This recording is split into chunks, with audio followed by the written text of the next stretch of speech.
Horror for the whole family. Developer Grace Holdinghaus talks Mansions of Madness as accessible horror. Last month we did an interview with Nikki Valens, Cara Central Dunk, and Grace Holdinghaus, the three brilliant minds behind last year's Mansions of Madness 2nd Edition, and the eerie scenarios released since. We got to discuss the fascinating game design process, the clever mechanics and scenarios within the game, and the unique stories that define the experience for each of the game's developers. We didn't quite get to everything in our brief chat, however, so today, Grace Holdinghaus is sharing her thoughts on how she considers Mansions of Madness 2nd Edition to be a little different than horror games of the past, and that allows for fans of the Arkham universe to bring new players to the table. Fighting for success. These days it seems like everything is getting a gritty reboot, but in some ways, the Arkham Horror line of games has gone the other direction.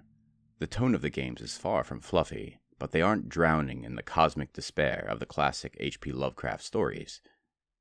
The investigators of Arkham Horror didn't stop fighting just because it's impossible to defeat a great old one.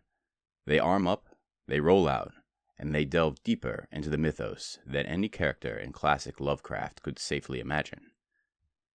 Part of this tone change is due to the format we game developers write in. When making a game, it is commonly agreed that the players should, in fact, have a chance of winning the game. This isn't a horror movie when the villain can stand on a pile of dismembered carcasses while the credits roll.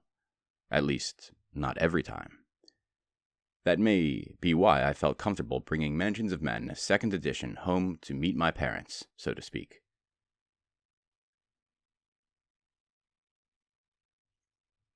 Family-friendly Frights? It is no secret that many board games require 5+ hours of hard thinking, cutthroat strategy, and thumbing through thick rulebooks to cross-reference a corner case. There are plenty of board game fans who adore that part of gaming, but to some, that experience is closer to torture than a fun Friday night. My parents are in the second group. With Mansions of Madness 2nd Edition, I was worried that my family would take one look at the tiny cardboard bits, the decks of sleeved cards, and the glowing tablet screen, and just shut down. However, by the end of playing Shattered Bonds, they were trading strategic advice on whether or not to barricade a certain door, or have Jenny Barnes shoot twice with her .45 instead.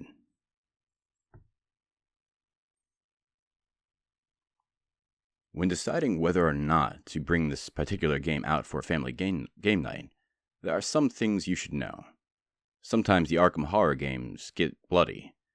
I know that at least when I write flavor text for Mansions of Madness 2nd Edition, grossing myself out counts as a win. That being said, there is an ephemeral line for violence that is hard to explain. Like many things, you just know it when you see it. Sometimes it is fitting to encounter a graphic throat-slitting, but other times it would be too much. While these games do present violence, it's often paired with a bit of levity. I'm sure the eagle-eyed fans have caught a few of the jokes we put in the Mythos events. In a 3-hour game, you cannot maintain a constant level of tension without risking fatigue in your players. To ramp up, sometimes you need to offer some relief. The chances to laugh serve to make the finale all the more haunting.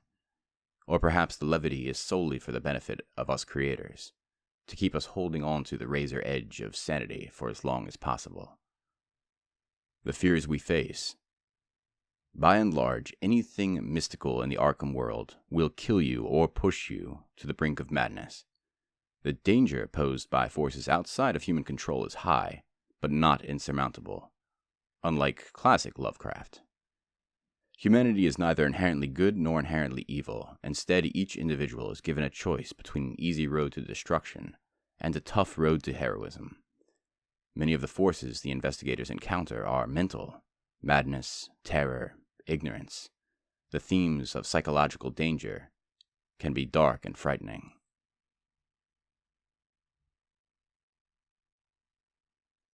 These games get inside your head, play with the expectations you have, and pull reactions from you based on what they make you imagine, because the players will always be able to imagine something worse than anything I can write.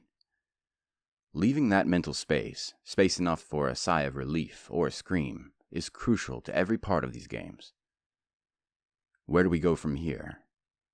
Arkham Horror Files games aren't exactly like books, or like movies, or like chess. They aren't like anything I've ever worked on or consumed before. At the end of the day, though, cooperative board games open the door to rich social interactions.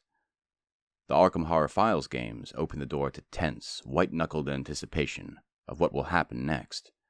Mansions of Madness 2nd Edition leaves you with the tempting mystery of what is behind the next door. So I hear people ask, is Mansions of Madness a family-friendly game? My family enjoyed venturing into the cursed halls of Mansions of Madness. With the app handling the majority of text, it is simple to adjust the game to your preferred pace or style. But ultimately, you will have to make that decision for yourself. Good luck and have fun playing.